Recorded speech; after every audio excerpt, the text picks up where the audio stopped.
The presentation of Toledo stories is made possible in part by Key Bank, celebrating the strength of our region's history and supporting the promise of its future. Key Bank, achieve anything. And by the generous financial support of viewers like you. Thank you.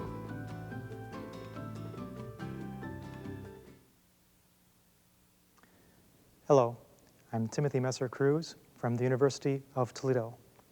On this episode of Toledo Stories, we present two programs. First, let's all go down to Tidkeys, which originally aired in December of 1994 on WGTE. And then, the Trianon, the Paramount, and Kinwallow, the best nights of our lives, which first aired in March of 1995. In 1933, the great American poet Gertrude Stein returned to her native country from Paris. She was greeted with the celebrity usually reserved for movie and sports stars. She visited Toledo and was taken to see the sights, the riverfront, the Museum of Art, and to Tidkeys for lunch. When she arrived, the pipe organ was playing, the coffee roaster was spitting out its smells, the peanut roaster was whistling, and Stein stood immovable for the longest time, contemplating the largest display of dressed turkeys she had ever seen. She almost bought one, though thought better of it when informed that the Commodore Perry Hotel would not allow her to cook it in her room. Later that day, she was interviewed by The Blade and asked what impressed her most about Toledo. Miss Stein replied, "The river and Tidkey's store." And now, Toledo Stories presents Let's All Go Down to Tidkeys. So let's all go down to Tidkeys. It's fun to shop at Tidkeys. The values are great at 408 at Tidkeys, Tidkeys, Tidkeys. Your wonderful family store. Come on, let's go down to Tidkeys.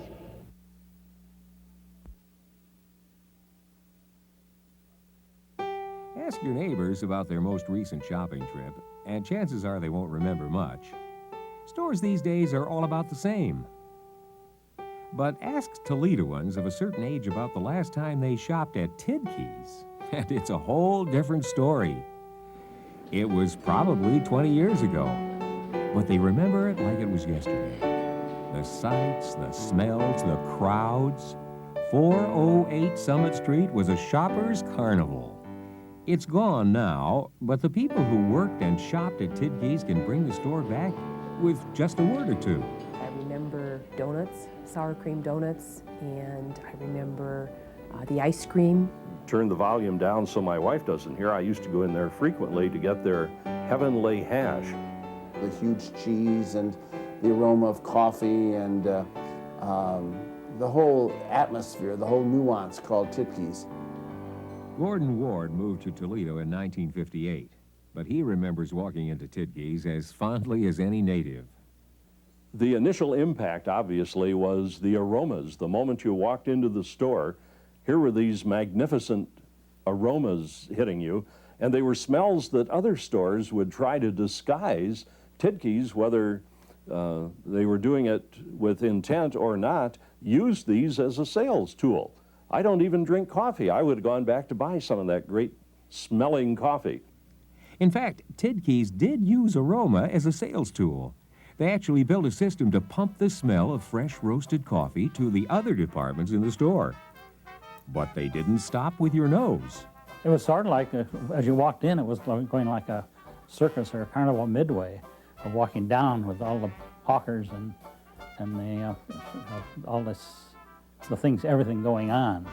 John Grigsby remembers Tidkeys as a really big show. They were famous for this, too. The fellow selling maybe grapefruit or oranges would juggle. I mean, take 3 or 4 of the grapefruit, he'd stand there and juggle these, the produce, and they'd keep the people entertained. Charles and Ernest Tidkey could put on a show, and they knew how to sell food. Lots of it, always fresh and at a fair price. They started out in a 20-foot wide storefront on Summit Street, hustling grocery orders out to the lake freighters anchored in the Maumee. That was 1894. By 1920, They had outgrown 3 stores and moved into the building most of us remember at 408 Summit Street. It was huge. 6 stories, 7 acres of floor space. And not just food, anything you wanted you could find at Tidkeys. I think Tidkeys is being, say, about 100 years ahead of its time. But nowadays, might not think so much of it with all the discount houses and the big stores, but Tidkeys had all rolled into one, and this was a long time ago.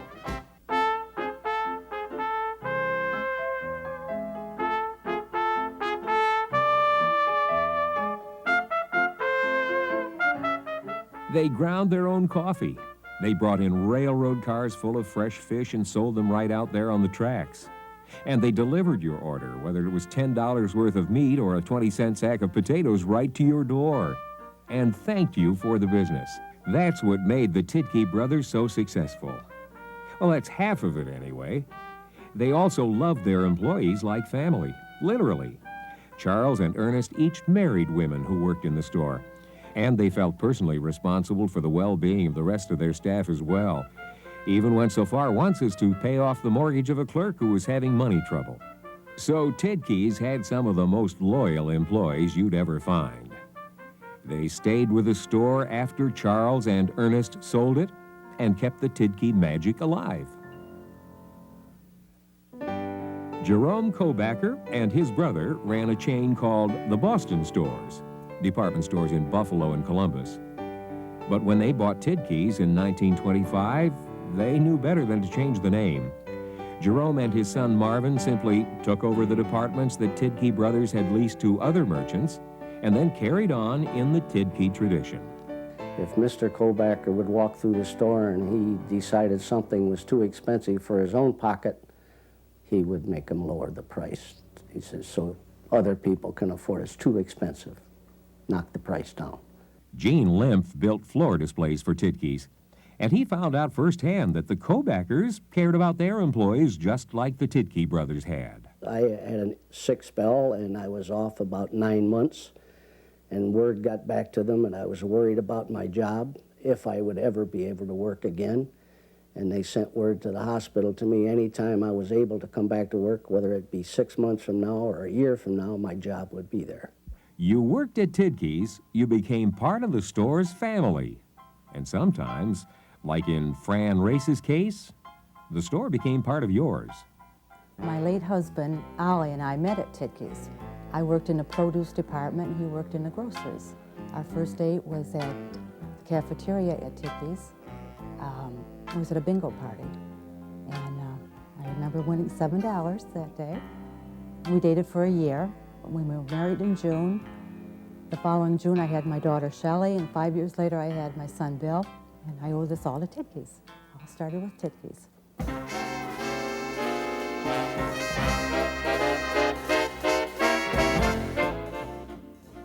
How did your family get to Tidkeys? Did you ride the streetcars? Remember when they used to crisscross the city, picking out their routes from the tangle of overhead wires? Buses replaced the trolleys in 1949. Of course, by that time, it seemed that everybody had a car. And Tidkeys had room for them, too. They had this huge parking lot in the back of the store from Water Street to the river. And it was over a block long. It was probably the biggest parking lot for a while. It was about the biggest parking lot downtown. And it was very inexpensive, something like 10, 15 cents or something. But you could also get your ticket validated in the store if you bought something. No matter how you got there, chances are you found downtown jammed with people. And almost everyone seemed headed for Tidkeys. No matter where you shopped, and if you said, I'll meet you at Tidkeys, it was a saying that you talked to a lot of people today. And that's where we used to meet, at Tidkeys. For some reason, it was like a place for a meeting place. Irene Gall worked in the grocery department at Tidkeys. She remembers the crowds pressing in off the sidewalk every day, eager to get their shopping done. And she remembers how even the most determined of them got sidetracked as soon as they smelled the coffee. If you weren't hungry when you went into the store and you smelled the coffee roasting, they were baking the bread, by the time you got to the middle of the first floor, you were hungry, that you wanted to go and have a cup of coffee and a donut. That coffee. The aroma enveloped you as soon as you walked into the store.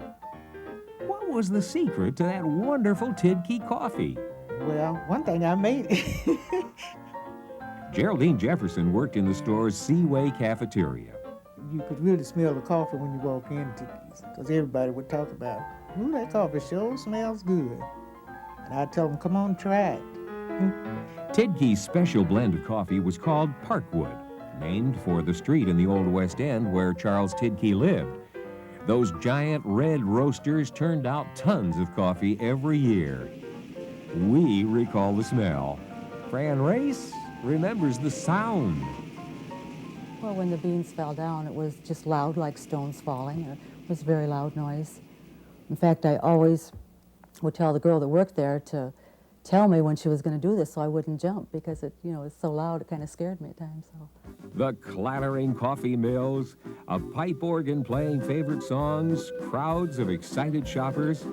When you walked into Tidkey's first floor, you stepped onto a carnival midway.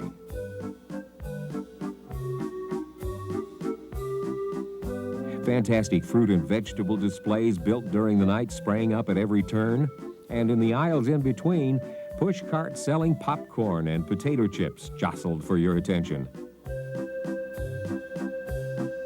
The fish counter, the buttermilk bar, the bakery, the candy store, it was impossible to resist it all. So Tidkeys provided plenty of places for hungry customers to eat.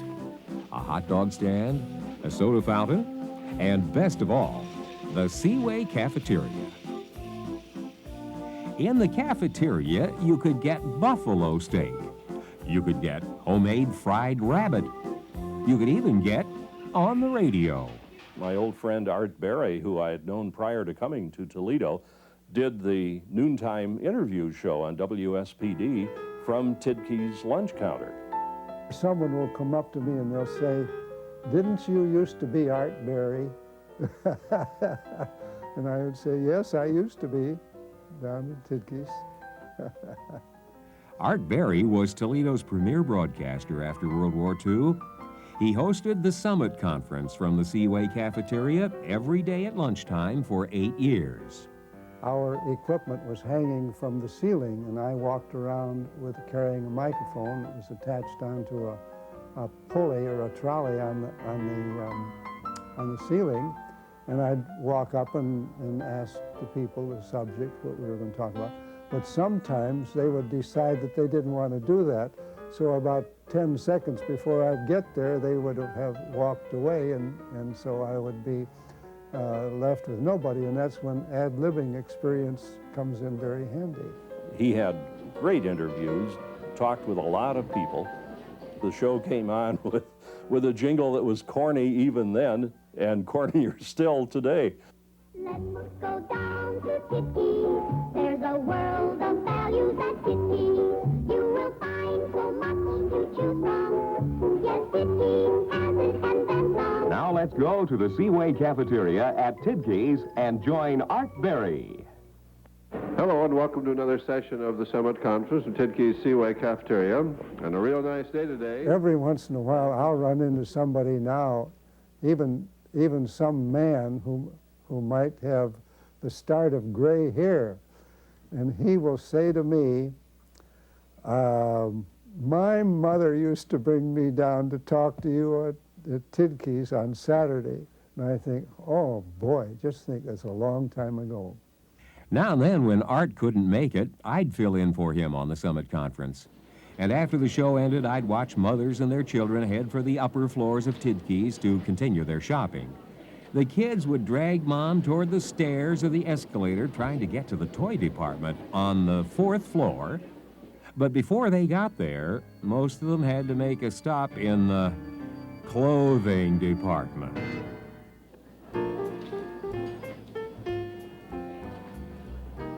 We had business, we couldn't serve even the business, so busy we were. Everybody came to Tidkey's, to Tidkey's, to Tidkey's, to Tidkey's. Paul Weisfeld sold men's clothing. At Tidkey's, we sold suits for $29.90. We had ties for $1, jeans for $1.99. Nothing flashy, just well-made, inexpensive clothes. The kind a well-known radio personality would be proud to wear, even now. Anytime when he comes over to Diamond's men's shop, Mr. Barry opens up his coat and he said, "You remember this? This is Tidkeys." And I still wear it. I also started to tell you that this suit I have on, I bought at Tidkeys about 30 or 35 years ago. There's the Tidkey label right there. And I've got 2 or 3 other suits that I bought at Tidkeys, and I'm never going to wear them out because I probably won't live that long.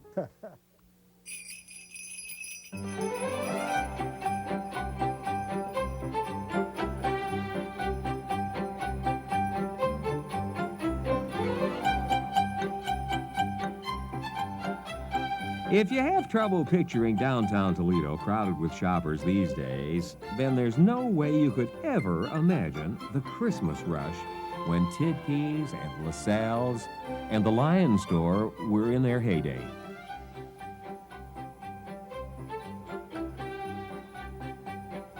It was beautiful.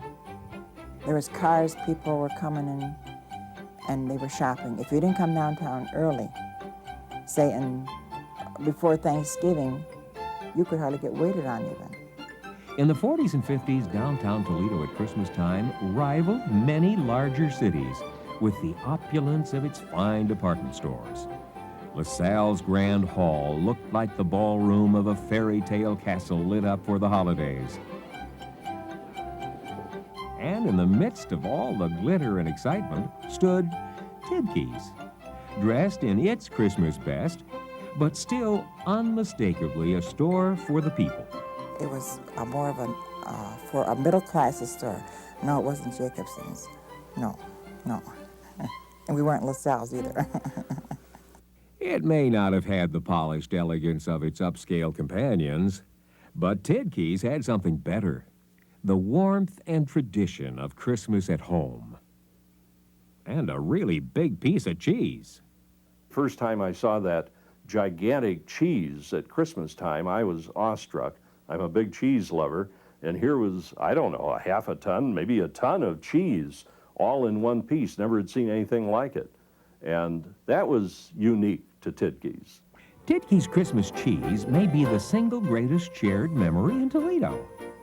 It was 3,000 pounds of Colby trucked into the store each year during the week before Christmas. More than once, Gene Lymph helped wrestle the behemoth into the store. They brought it in by semi, and we took it in the front door, and it was wheeled on dollies back to the grocery department, and they would set up a special area to cut it and weigh it and sell it. And then it would be gone in 2 days. It was really wonderful. I buy hunks of cheese for more people than you could think of. It was really great. Hilda Becker was a sales clerk at Tidkeys and a survivor of many a Christmas rush. We really had the crowds. They were just jam-crammed against the doors in the front, and I could look from my department over, and it was just jammed with people wanting to get in, weeks before Christmas. One of Marcy Capter's fondest Christmas memories happened in Tidkeys. Tidkeys is where I met Santa Claus. For every year growing up, we have a photo of being with Santa Claus. Those are wonderful memories. Before the kids met Santa, they'd fill out their wish lists in Tidkey's 4th floor toy department. I believe we were known as, no question, the biggest and I think the best toy department, particularly at Christmas time. Jerome Kreinberg bought toys for Tidkeys. We would just show, let's say, 10 foot of dolls in regular time. Now comes Christmas, you had a whole wall, maybe 40, 50 feet of dolls. And then you'd have a separate, which is verboten today, gun section. You'd have all your holsters. That was very popular then within an area. They probably had 10 or 15 different train setups operating on tables, and they had them all set up with miniature houses and people on tracks. And that was built special every Christmas. They'd love to come down and make a day of it and go through the toy department. And about the time the mother wanted to take the child out, you could hear a lot of screaming. No, I don't want to go. That type of thing. Not every kid in Toledo was lucky enough to go Christmas shopping with Mom and Dad, but Tidkeys made sure that the city's underprivileged children didn't go empty-handed during the holidays. Each Christmas, the store opened its doors to the wards of St. Anthony's Villa and the Miami Children's Home. And for one special morning, gave those kids a shopping spree they'd never forget. It was delightful because, first of all, the kids usually didn't have carte blanche in a department store. In fact, didn't visit department stores very often. They were the only ones in the whole store other than the Toledo JCs and the employees. Father Thomas Quinn was president of the Toledo JCs, and he saw the magic that happened when the Tidkey family opened its arms to those kids. They were basically, really very nice kids. Life had not been the best to them, but that didn't seem to get them down. I think they were appreciative, each in their own way, and knew what the Christmas spirit was about a little bit better, thanks to the JCs and to Tidkeys.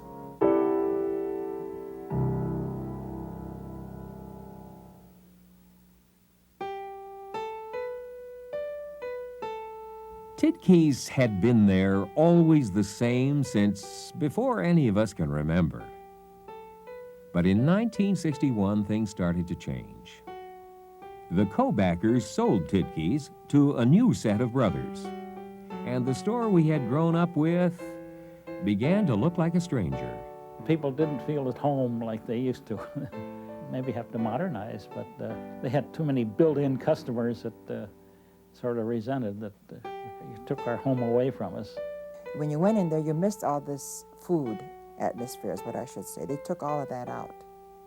It was altogether different, altogether. It wasn't Tidkeys, in other words. By 1972, there wasn't much left of the original Tidkeys. The store at 408 Summit and a new one in the Greenwood Mall looked like any other department stores.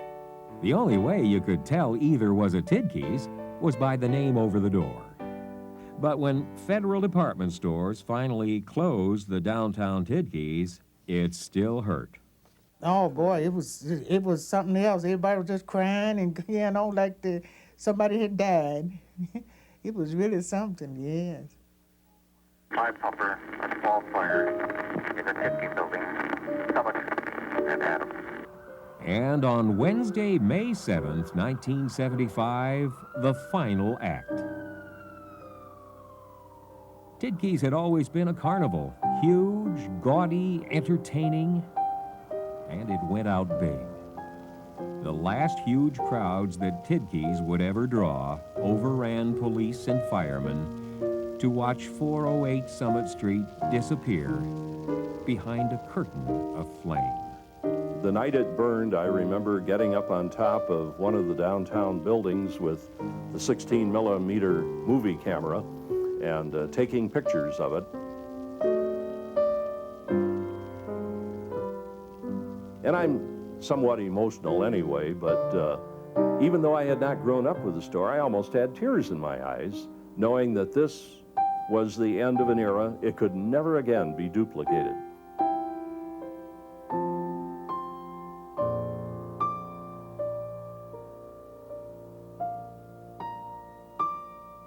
I see a lot of them.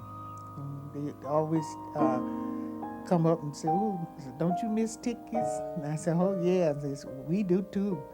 We wish there was another Tidkey." I said, "There'll never be another Tidkey. They might have something other down there and name it Tidkeys." I said, "But it'll never be another Tidkeys." Let's go down to Tidkey. There's a world of values at Tidkey. We'd always had this old saying, "I'll meet you at Tidkeys." Not only me, but a lot of people. There was just something about them they wanted to meet at Tidkeys. You will find so much to choose from. Yes, Tidkey has it and then some. 60 miles, 70 miles was nothing for the customers to come to Tidkeys because the service was so elegant. So let's all go down to Tidkey. It's fun to shop at Tidkey. you know, so many times the boy didn't like to go shopping with his mother, you know, but if you're going to go to Tidkeys, well, sure, that was always fun. The values are great at 408 at Tidkeys, Tidkeys, Tidkeys, your wonderful family store. It was a big treat for us to take the bus downtown, go to all these different stores, and Tidkeys was always the last one, and it was the big treat of the day. Come on, let's go down to Tidkeys. Let's go down to Tidkeys.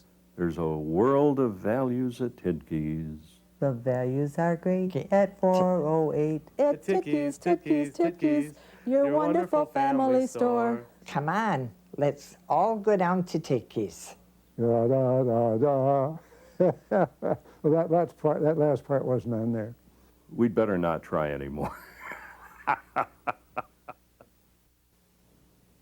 In a moment, our second program, the Trianon, the Paramount, and Kinwallow, the best nights of our lives. But first, from the WGTE Film and Video Archives, a 1995 visit to the historic Tidkey family home in Toledo. Many of us remember the warm, friendly atmosphere of Tidkey's department store.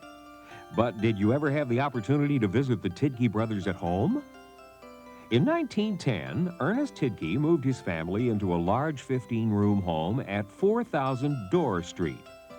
The house stood out amongst the farmland then, and it still draws attention from passers-by some 90 years later. Customers remember Ernest as the friendly, smiling Tidkey brother. He enjoyed entertaining and regularly held parties in his spacious home. The front sun porch was often the setting for dinner parties when guests overflowed the formal dining room.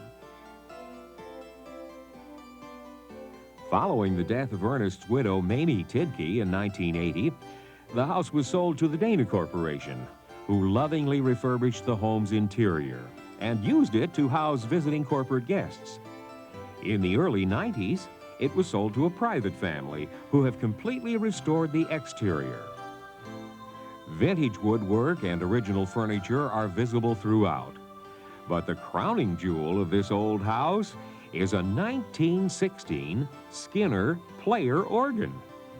The Skinner Opus 263 Orchestrator is one of 3 models ever constructed, and it's the only one that still exists. The organ's pipes and chimes run up through the heart of the house and are controlled by an intricate switching system located in the attic. It's a magnificent organ, but neither Ernest, Mamie, or their son John could play a note on it. The Tidkeys either invited professional organists to perform for the family and friends, or they put on one of the 170 different player roles that can still fill the entire house with the sounds of Mozart, Wagner, Beethoven, or Bach.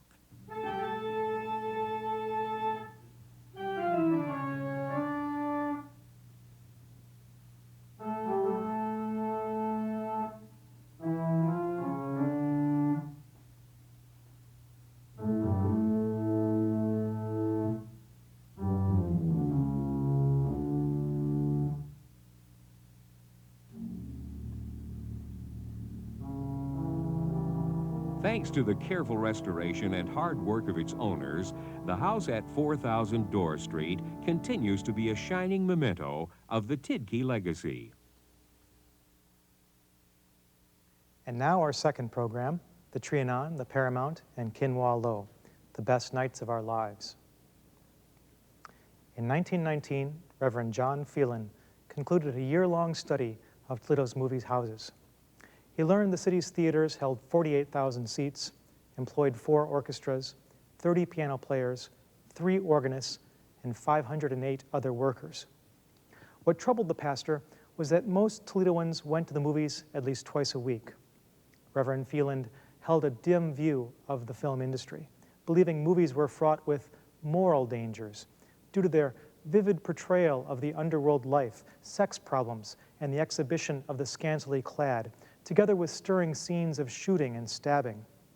Phelan called on the city to create a new Department of Public Morals and a local board of film censors to counter the public's unwholesome curiosity and craving for excitement. City Council never took up Phelan's proposals, and the public continued to stream to the movies. The very year that Reverend Phelan's book was released, developers announced plans for a new movie palace, the Paramount, whose 1,200 additional seats offered many more chances for the corruption that the Reverend feared. And now, Toledo Stories presents the Trianon, the Paramount, and Kinwallow, the best nights of our lives. Let's go out. How about a movie? Dancing? Maybe dinner and a show? Tell you what, since this is TV, we don't have to choose. We can do all three.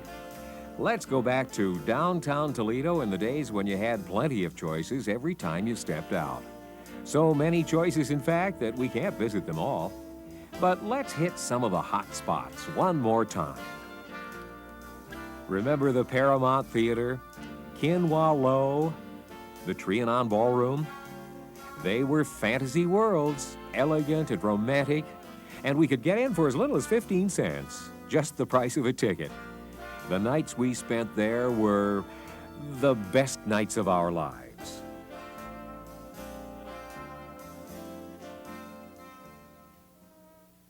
When the weekend came to Toledo, it seemed that everybody made a date to go to the movies. It was amazing how many people would stand in line on Saturday nights and Sundays. Emily Snyder was an usherette and ticket taker at the Lowe's Valentine. We had so many people. They were lined up from the Lowe's almost down to the Paramount for many, many shows.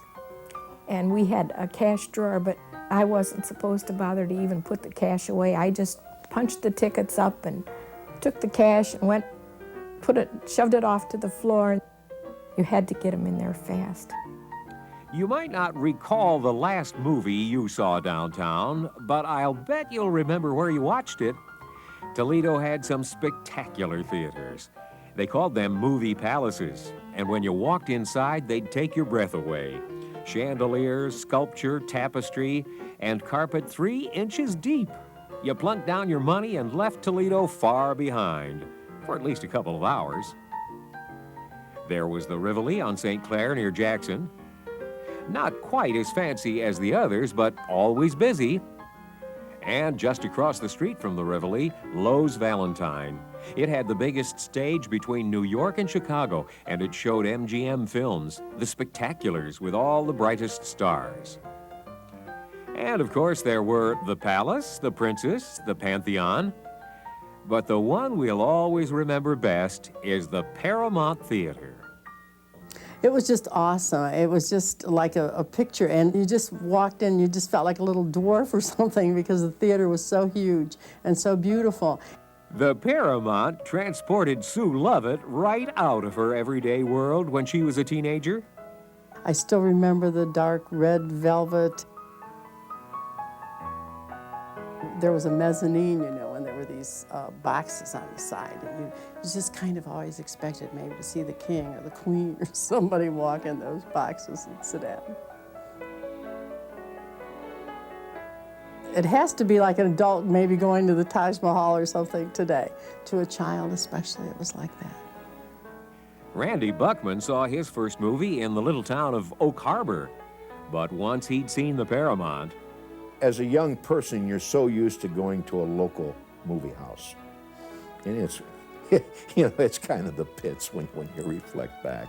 And your first time going to the Paramount, the spectacular decor, just absolutely, you know, if there would have been sun shining, we'd all had sunburned tonsils, you know, with our mouth open, looking in awe. the Paramount didn't have a shining sun, but that's about the only thing that was missing. Remember gazing up at that starry ceiling? Yes, I do remember the ceiling. It was so high. It was like forever, you know, you'd look up and you couldn't imagine, because there were little lights up in there or something, so that you actually thought you were maybe outside, and there was this, the gold and the stars and things like that. It was gorgeous. It's like the song, It's Only a Paper Moon, and the appearance was fantastic. They used to have projected stars that moved around on the ceiling of the theater, and clouds that moved, and it was a very beautiful paper moon. Verge Howard played the organ at the Paramount from 1960 to 1965. We would go down in the basement, get on the organ, press a elevator switch and a start switch, have the organ playing, and come up on a elevator from the basement up to stage level.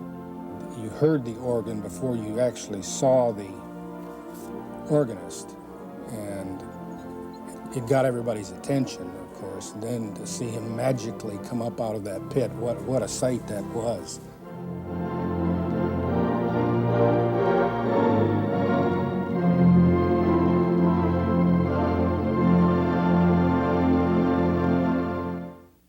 Under that starry sky, surrounded by the statues of a beautiful Greek garden, everything and everyone in the Paramount seemed romantic. The movie stars, the organist, even the ushers. When we were young girls, those guys looked really good to us because they had uniforms on us and they had brass buttons down the front of the uniforms and they looked great. Jim Bayer was one of those dashing young ushers. Back in the old days, I mean, they had a staff of ushers. I would imagine they had 15 to 20. And it was kind of run like a military outfit where they had to pass inspection, shoes shined, and it was all spit and polish. Marvin Harris, he kind of handpicked the young ladies. They were all like high school students, and there was no fraternization between the doorman and the usherettes, he thought. A ticket to the Paramount was usually good for more than just the feature film. And while those handsome ushers showed you to your seat, the pit band waited far below the auditorium, ready to kick things off with a little song and dance. They had a basement down there, have a card room. We'd all play cards, and then when it come time for you to get in and do your 15-minute shot, you get in the pit, you'd raise up and play God Bless America or you know, Simple Fidelis or something like that.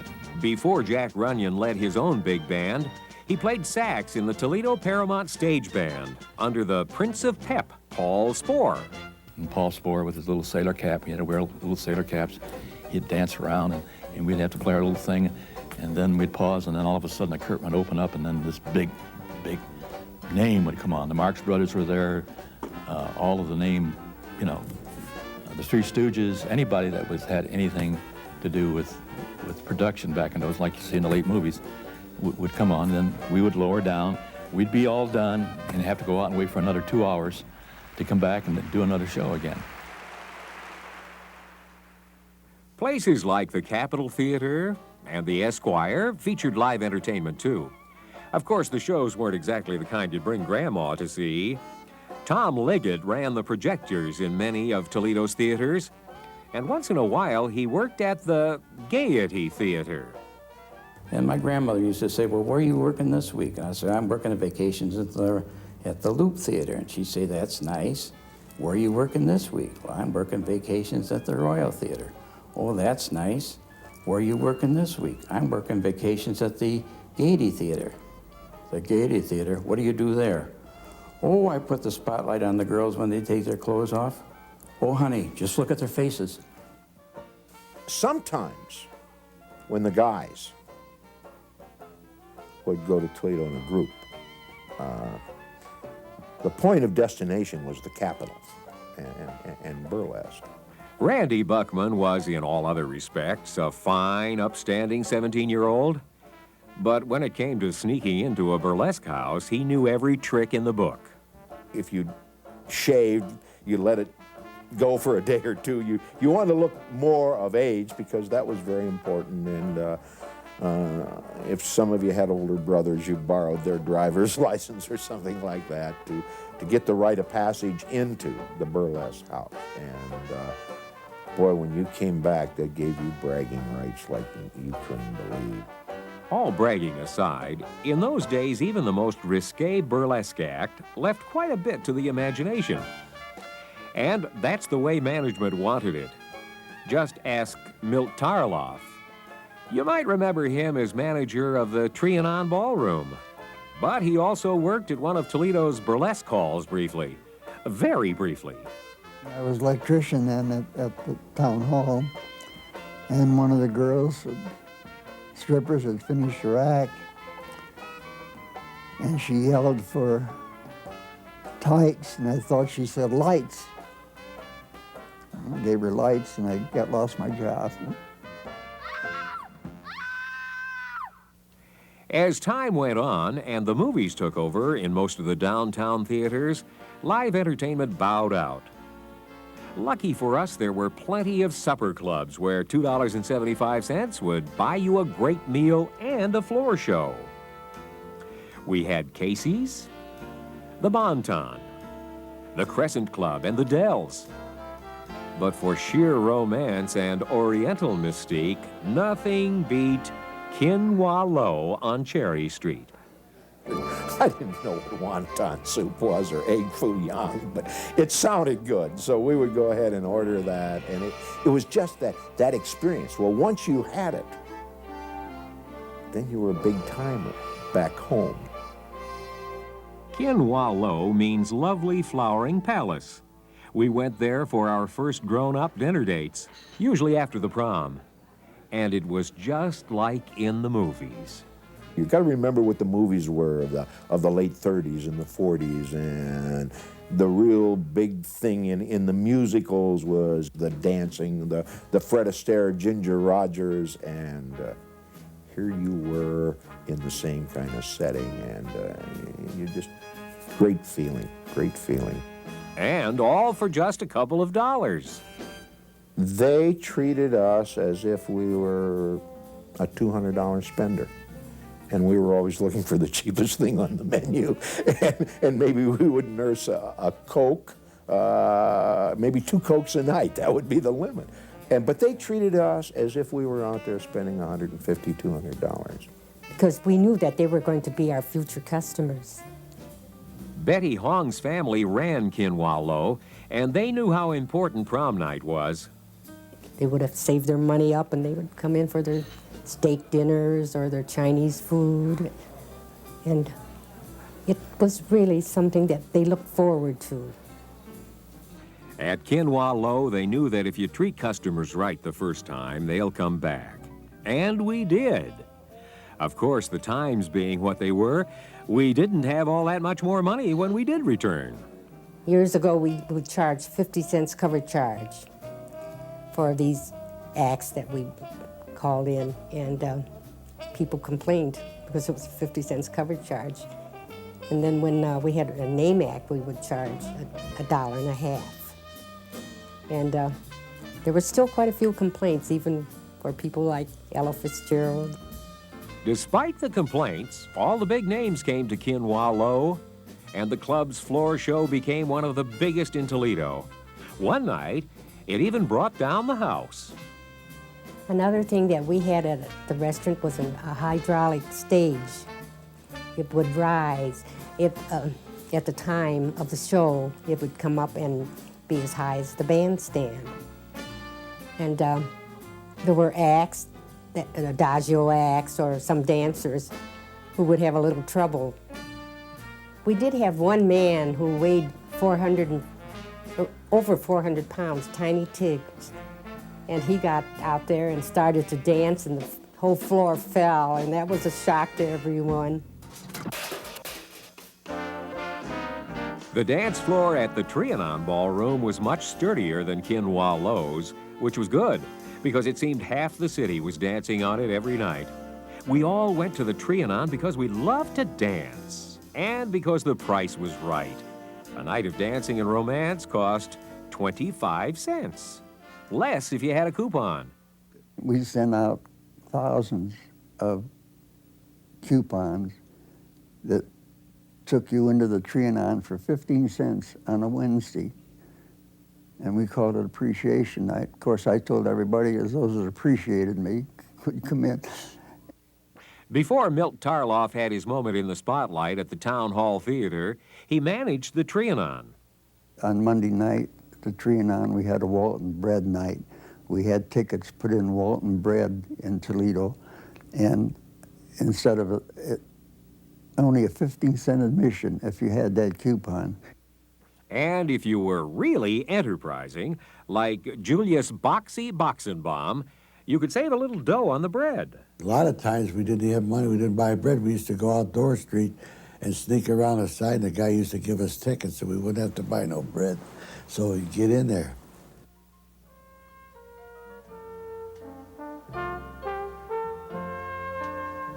The Trianon's dance floor was solid maple, 60 by 180 feet.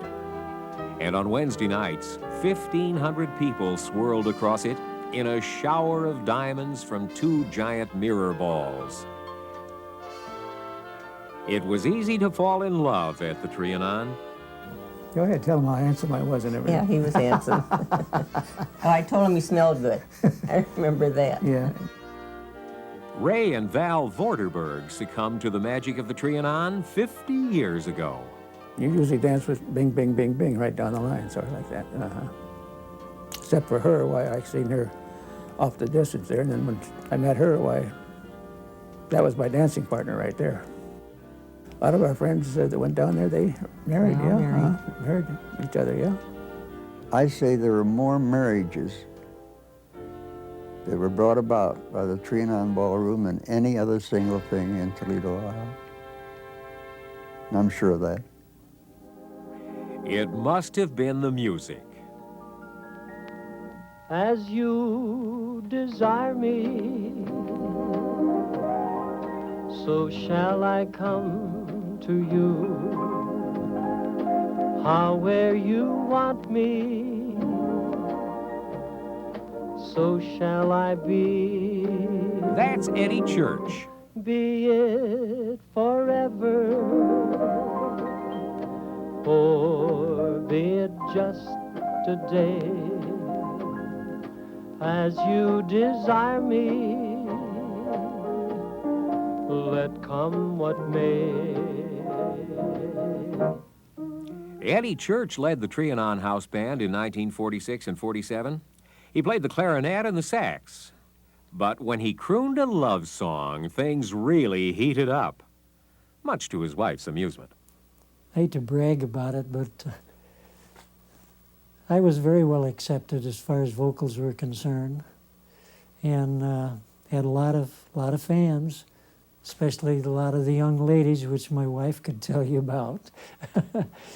They would scream and holler, and when he started singing, all those gals just got so dreamy-eyed. It was, should I say sickening? No, it was great. It was great. The girls weren't the only ones who got excited listening to the big bands at the Trianon. Every night, local fellas, musicians themselves, would hang out near the bandstand hoping for their big break. Jack Runyon, the guy in the sailor hat from the Paramount, was one of them. We'd have our mouthpiece if you played a horn, or if you played a guitar or a pick or something like that, and you'd put it in your pocket. And you'd stand around and dig the band and hoping that maybe someone, you'd hope, but you didn't, you know, that someone would get sick or have a heart attack or something like that. And they'd say, can any of you come up there and sit in? We need a saxophone player, which would be my case. If they'd called me, I'd probably have passed out, you know. Lou Bruno ran the Trianon during the war. One of his jobs was to hire kids like Jack to replace the musicians who were being drafted. Another one was to make sure the ballroom had plenty to drink for all those thirsty dancers. 3-2 beer, and oh, those cool, refreshing nickel Cokes. Nothing else could taste quite as good, right? They thought they were buying Cokes, but they were buying twin-size cola drinks. When the war came on and I took over, why, you couldn't get the Coca-Cola syrup anymore, so we had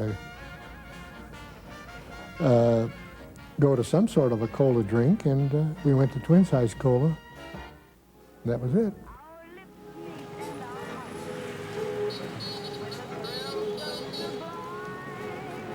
Those cool and limpid green eyes, a pool wherein my love lies, so deep that in my searching for happiness I fear that they will ever haunt me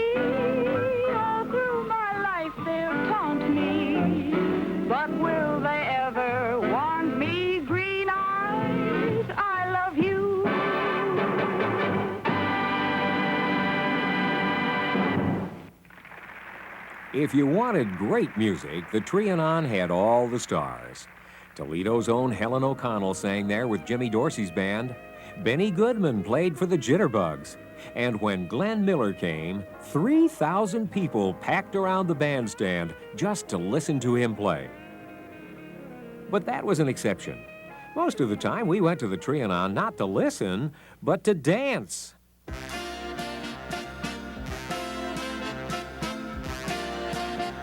Everybody danced, and that's how you met people. You go to these, places like the Trianon or a big nightclub, and there'd be a lot of singles there, and if you'd go single, well, you'd try to pick out somebody that looked good to you, and you'd ask them to dance. But Jim Pierman went to the Trianon often enough to know that the really great dance partners expected you to know your stuff. Every place you'd go, there'd be a few really good dancers, and they clung together pretty much, and it just seemed like they were more or less off limits to the ones that weren't so good, like me. In fact, there were a number of unwritten rules that we danced by at the Trianon. Number one was behave yourself. And if you got caught breaking that one, the consequences could be devastating. The place was well run, it was disciplined, nobody got out of line. They knew if they got out of line, they would be barred until they learned how to behave. Barred from the ballroom. That's exactly what happened to Boxy, and 50 years later, he remembers it like it was yesterday. The Trianon was my second home. In them days, we had the shorts and jobs were hard to find. And I used to go to Trianon at least twice a week, and wherever there was dancing, I was there. And this particular night, I was at the Trianon, and I was drinking a Coke. All of a sudden, out of nowhere, a fight breaks out the next table. I don't know who they are, I don't know who it is, I don't know how it happened. And the next thing I know, I was told, Eddie, the bouncer, came to my knowledge, that I was involved, and I wasn't even involved. And they wouldn't let me, and they barred me from coming to Trianon. And that was just like a wallet without money. I lost everything. I was so sad. That's the only pleasure and recreation I had. Boxy didn't stop dancing, but he never did get back into the Trianon. Life led him in other directions, family, career, and when he finally got settled, the ballroom was gone. The Paramount and Kinwallow aren't there anymore either, except in our scrapbooks and our memories. And there, where we'll always be teenagers, they'll always be the same. Elegant, romantic, exciting. The places where we spent the best nights of our lives. I went downtown and I went into LaSalle's and bought a little pocket package of Kleenex, which was probably a nickel then, or maybe even less, and went across the street to the Paramount by myself to see the movie An Affair to Remember with Deborah Kerr and Cary Grant. The reason I did the Kleenex was because someone told me I would cry, and I did, and I still remember seeing that movie. I can almost feel myself sitting in the seat at the Paramount and watching Cary Grant and Deborah Kerr in that movie. It was wonderful. Still wonderful. Later on in life, I've had the opportunity to go to some very exquisite restaurants. I measure the quality of service based on my experience at Kinwallow's when I was 16, 17 years old. That's the kind of impression it made upon us and how we were treated. Well, Trianon, I think if you had a quarter, you could have $2 worth of enjoyment. You could dance, you could meet friends. If you had a nickel, you could buy a soft drink. And the funny thing is, we had just as many good times when we didn't have nothing as we are today when there are the means to do better. We still enjoy it. We appreciate it. let's make it that way. I'll tell you the truth, I wouldn't mind going there right now, but I don't know if my wife will give me a permit or not.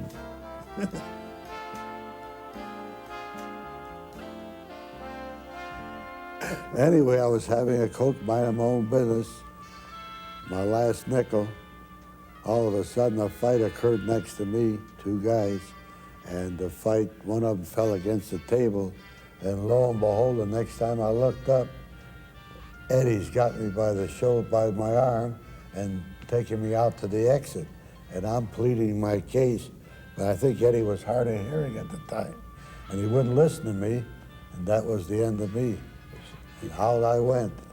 I don't think this guy had enough brains to come down and plead his case with Eddie Weil or Milt Tarloff. Well, I was such a gentleman. You were what? Such a gentleman at the time, and being shocked what happened, innocent bystander drinking a little Coke that you said was Coke. I wish I'd have known that. I never said it was Coke. Yeah, see, now you know what you're doing? Wait a minute, Bucksy. I can see why Eddie Weil threw it Yeah, I out. know. But I got by somehow, saved quite a bit of money since I got thrown out. What'd you do, save 2.5 or 5? I must have saved at least $20 Okay. for the rest of my life. But if I had the 20 then, boy, I could have built my own Trianon. Yeah. You know, you used to come in there and you'd shuffle. Oh, You'd have a danced my cigar brain in your out. mouth. That's right. And you get out on the dance floor and those flat feet would move. Yeah. Couldn't march, but boy, what So a dancer. I thought you must be putting on an act pretty good. I was a heck of a dancer. And I sure miss it, though. To this day, I wish it was there. I'd go back. I don't know if they'll let me in. They'd let you in. You sure of it? Yes. How do I know you'd be the manager? Well, I'd fight your case. Oh, would and you? I'm sort of a convincing guy, and I think they'd let you back in. I believe you sound like a lawyer I had once. He walked the guy all the way to the electric chair. Oh. He was a good lawyer. You can find out more about this edition of Toledo Stories from these resources. First, two good books. One is entitled Going Out, The Rise and Fall of Public Amusements by David Nassau. The other is Tidkeys, The First Supermarket by Victor Ullman. Look for Ullman's book at your local library. On the web, there's a number of very good resources. The first I'd recommend is historictheaters.org, and they publish numerous periodicals as well as maintain this fine website. Here you can find not only information about thousands of historic theaters, but they've also archived many of their articles and features about individual ones that you can then access. Many of them are available in a sound file. Likewise, cinematreasures.org is a compilation of many of the past and present theaters in the country. And here you can find various theaters by how big they are, by the number of screens, by their location, by their architectural style, and find out many more bits of interesting and historical information about them. Of course, you can also find links to all these resources on the WGTE website at WGTE.org. Thanks for joining us for Toledo Stories. I'm Timothy Messer-Cruz. I'll see you next time. The presentation of Toledo Stories is made possible in part by Key Bank, celebrating the strength of our region's history and supporting the promise of its future. Key Bank, achieve anything. And by the generous financial support of viewers like you. Thank you.